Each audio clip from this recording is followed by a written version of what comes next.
At this time, I would like to bring Roxanne Dost, President of Range Bank, up to proceed with the next introductions. Roxanne. Thanks, Brett. As Brett mentioned earlier, the best part about Operation Action UP is actually getting to know some of the small businesses in the UP that employ people and produce great products. And NEPCO is definitely a great example of that. Northeastern Products Corp. started in 1955 in the Adirondack Mountain area in a small community of Warrensburg, New York, by Eugene Chevai and his wife Lee, selling processed sawdust and shavings to various industrial markets, furrier industry, and animal bedding suppliers. As the company grew, a need for another manufacturing facility was needed, and in 1982, the plant in Caspian opened at its first location. As demand for the Caspian bedding grew over the 10 years, a move was made to its present site in Caspian at a former manufacturing facility. The Caspian facility has had continued growth over the last 20 years with its dedicated workforce and the ability of the main raw material. With 40 years of manufacturing experience covering all aspects from the ground up, Mark Sauber, Vice President of Northeastern Product Corp., is here to accept the award.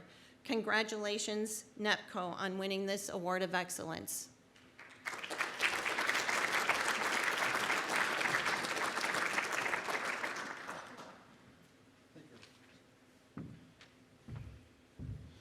Thank you, Roxanne. It's quite an honor to be here. The first thing I want to say before I go into any detail, give you some information about our company.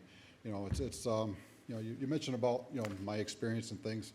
It's just not me that, brought our company to be acknowledged today. It goes to our dedicated workforce, as a little comment was made. That's one big aspect. I'm not a native from the UP, but I have been up here many years, and I can say this, that there is a very strong workforce here.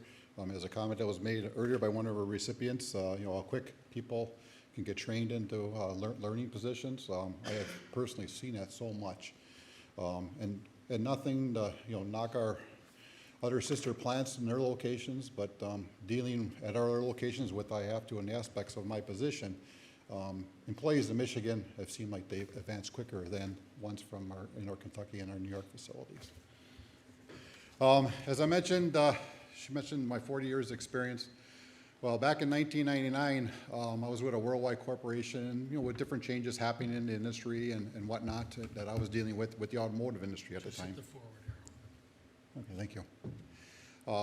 And with my family living here in the UP, the opportunity came for me to advance with that company as well, but I would have to leave the UP. And I just, I thought long and hard. I didn't want to do that. I mean, I really started developing roots here, involved in many things in the community. My wife was born and raised from the area, so I didn't want to take her away either. So I decided, well, I'm going to see what else is out there. And that's when I came on board Northeastern Products. At the time, they were just, it's a family company to this day. The second generation is running it. And as they were expanding and growing, their main thing has been in the laboratory industry from almost day one, after things got rolling a little bit. But the quality and the aspect of things, a person wouldn't think, bedding for an animal, well, what kind of quality could there be in that? From my experience with the automotive industry before that, shortly after I came on board and started seeing what had to be done and how we had to move in the future, it's just as stringent as what has to be done for an automobile going down to the road as is for producing our animal bedding. So as we moved forward, at that time, between our three facilities, we only had 28 employees totally. Well, right now we have 28 full-time in Caspian and 1 part-time. And we are, unfortunately, like many businesses these days, struggling to keep, looking for more workforce. So we are looking into more modern technology for some automation as well. But through partnerships over the years, primarily with Trico Opportunities, I don't know if many of you are familiar with them or not, but that was a big part of our growth is there as well. And we have had some staffing that is there now working for our company that originally started out with Trico Opportunities. But besides the employees, the raw material in the area, the aspen trees. That's the main bedding of our products. That's why we're here. And I can see that happening for years to come. Let's see where we go here. Just kind of showing some of our pictures of our bedding here.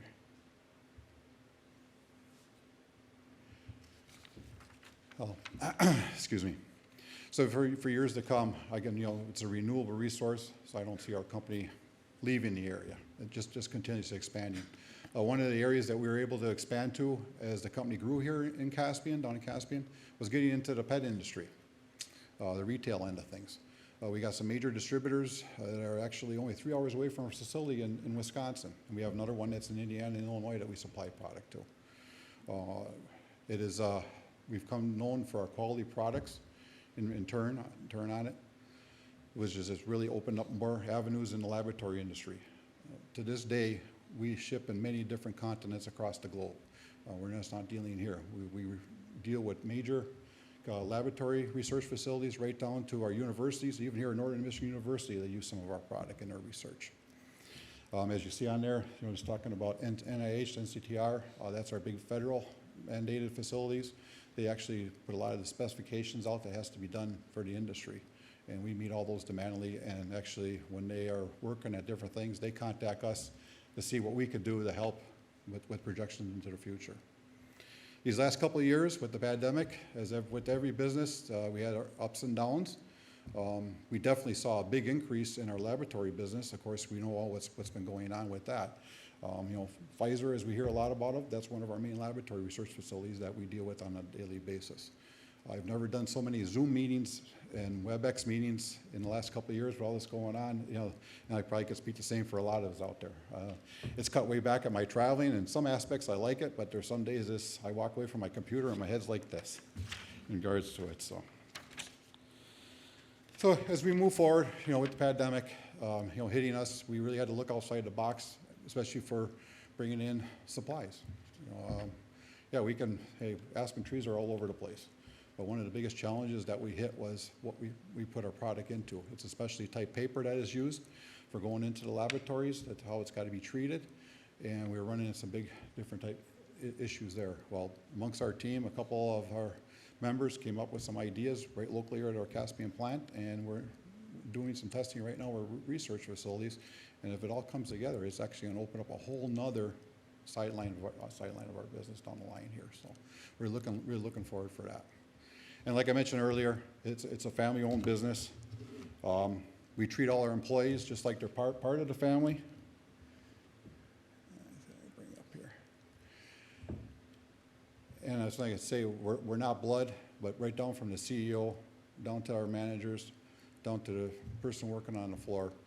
I mean, people are family in our facility, and that's a strong part of our backbone there. And being that, this is the second generation, the third generation of the family that started the business. He's in the ropes now. He just got done with college recently, and he's learning everything in the company. And with that and the availability of all the raw materials that we use at all 3 of our locations are renewable resources, especially with our Caspian facility. I don't see it leaving the UP for generations to come. With that, in closing, I'm going to say thank you. And again, it's an honor to be up here. I'm not much of a big, speech giver on this type of stuff, but you never thought a little plant like we have in Caspian, or even myself, I lived there for quite a while before I actually even knew what they did in that facility before I went to work there. So a lot of rumors around the town was that it was a cat litter plant, and we do make cat litter, not in Caspian. They did have a time back in the late 80s where they actually were shipping the raw material there from Kentucky and New York to make it because they had a fire at the facility in New York. And all our products are all made out of virgin material. There's no added chemicals, anything in it. Even when for our product producing, we use the byproducts from the wood for that. So in turn, we had an issue in New York. Unfortunately, we had a fire there and the facility burnt down. So they were trucking the material to Caspian. It was being processed, and that's where the word got out about being a cat litter plant, because even the cat litter that we produce is made out of maple sawdust and red cedar sawdust, nothing else in there. And it's such of a strong seller in the East Coast. We can't get enough raw material right now in order to sell it nationwide.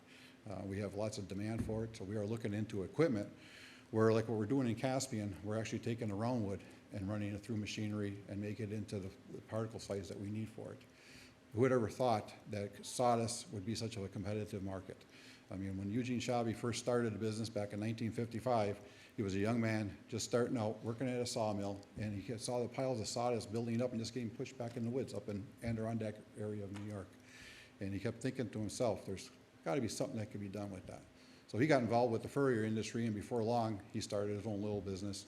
And from there, things progressed. And then 1968 is when the lab end of the business really took off with some of the connections he did, and then our processes started from there. So, again, I want to say thank you, and I see our company being around for generations to come and continually benefiting, you know, the UP, our logging society out there, and so forth. Thank you.